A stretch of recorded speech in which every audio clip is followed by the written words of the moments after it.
Let's go to our call of the day. It's Goldman Sachs weighing in on the market impact of COVID-19. Near term, the firm expects the S&P sell-off to get worse, writing that while the buy the dip strategy has been successful since the global financial crisis, it might be more risky this time around with equity drawdowns reversing quickly in here. And they also note, they had a chart in here about how this correction has been deeper than the average since World War II. Yeah.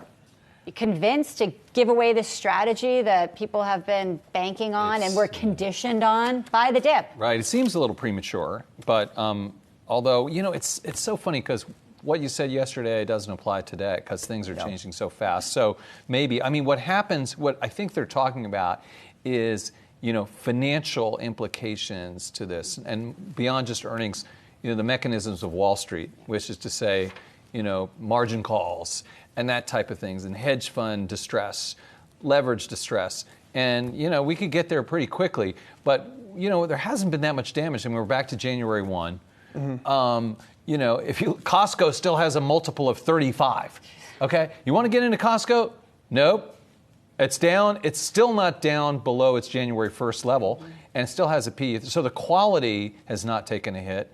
And, you know, then there's these aberrations out there. So, I don't know. I mean, sure, it seems aggressive, but good for them maybe, I guess. I think that, you know, it is a challenge, I think, to make sense of what to make of this sell-off. Yeah. Because, you know, that chart we had up from Goldman is almost comical. I mean, you look at the way that sell-offs usually occur, and even if they are quick, I mean, this is basically we just fell out of bed. I mean, it has been 6 trading sessions, and we're now in correction territory. So you fall 10% in 6 days, and I guess that, you know, history would suggest in 3 months we're going to be higher, in a year we're going to be higher, and we'll look back and say, oh, that was some silliness. Oh, look at all these stocks on sale. But right now, it's clearly a very scary situation, and I think it's a little flip. And I think we're all challenged by saying it's flipped to just be like, oh, buy it. Yeah, sure, why not? You know, I wonder, and I don't know, but like if you look at 9/11, right? Mm-hmm. So 9/11, you know, the market crashed, and then you know, 9/11 sort of caused a mini recession, right? So I think, you know, it did get worse,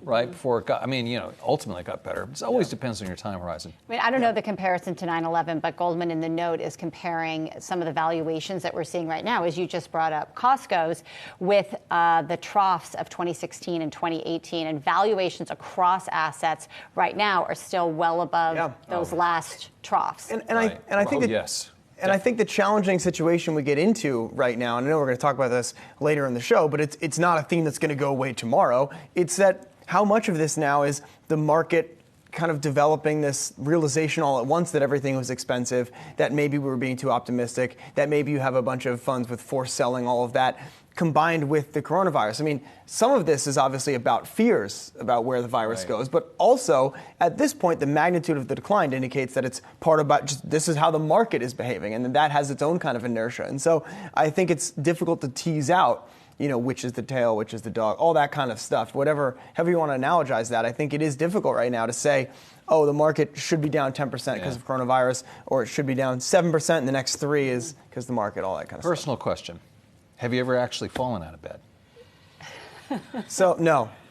I have. It is shocking. Maybe it's is an it age shocking? thing. It Yeah, is right, shocking. It's shocking. You're right. No, it's a perfectly great simile or metaphor, which I don't know if you had to like it. It but is. yeah. You're like, wait, what happened? That's not good. One of my favorite parts of the note just comes early on, the idea that we had just crowded into defensive growth stocks. Just like that, defensive growth stocks. And it was the trade that set us up to get here. Yeah. We are unwinding our appetite for defensive growth stocks. And I just would say the S&P is now trading at the level it was on Halloween. Yeah.